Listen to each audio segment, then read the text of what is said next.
এই গরমে তোমরাও যদি বাড়িতে ঠান্ডা ঠান্ডা লস্যি বানিয়ে খেতে চাও তাহলে ভিডিওটা অবশ্যই পুরোটা দেখে নাও। মাত্র 3টে উপকরণ দিয়ে আজকে তোমাদের সাথে লস্যি বানানোর রেসিপি শেয়ার করব। তো চলো ভিডিওটা শুরু করা যাক।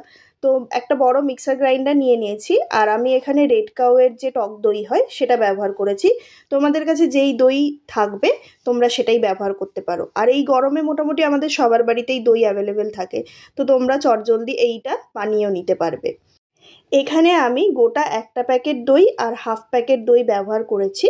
এই দইটা দিয়ে আমার 2 গ্লাস মতো লস্যি তৈরি হয়ে গেছিলো। তো তোমরা সেই পরিমাণ অনুযায়ী দই অ্যাড করে লস্যি বানিয়ে নিতে পারো। এর মধ্যে আর মাত্র 2টো ইনগ্রিডিয়েন্টস আমি অ্যাড করব, সেটা হচ্ছে চিনি। আমি যেই পরিমাণ দই নিয়েছি সেই পরিমাণ দইয়ের ক্ষেত্রে আমি এখানে 4 চামচ চিনি অ্যাড করেছি। আমি এখানে চিনিটা একটু কম অ্যাড করেছি, তার কারণ হচ্ছে আমার কাছে আইসক্রিম আছে, যে আইসক্রিমটা আমি লাস্টে এর মধ্যে দেব, সেটাতে একটি মিষ্টি অলরেডি থাকবে, তার জন্য আমি একটু চিনিটা কম দিয়েছি। যদি তোমাদের কাছে আইসক্রিম না থাকে তাহলে সেক্ষেত্রে তোমরা চিনিটা আর একটু বেশি দিতে পারো। আর দিয়েছি বিট নুন।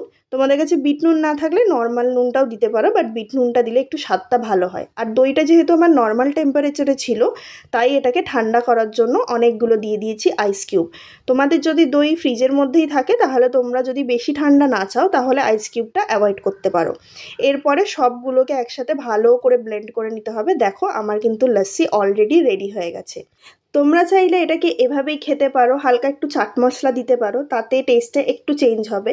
তাছাড়া তোমাদের কাছেও যদি যে কোনো ফ্লেভারের আইসক্রিম অ্যাভেলেবেল থাকবে তোমরা সেটাই দিতে পারো, কিন্তু এই গরমে ম্যাঙ্গো আইসক্রিমটা আমাদের বাড়িতে অ্যাভেলেবেল ছিল, তো আমি এখানে ম্যাঙ্গো আইসক্রিম অ্যাড করে দিয়েছি। তো লস্যির টেস্টটা আরও বেশি সুন্দর হয়ে গেছিলো। তো তোমরাও চটপট এই গরমের মধ্যে এত ইজি লস্যি রেসিপিটা ট্রাই করো, আর অবশ্যই আমাকে জানিও তোমাদের লস্যি খেতে কেমন লেগেছে।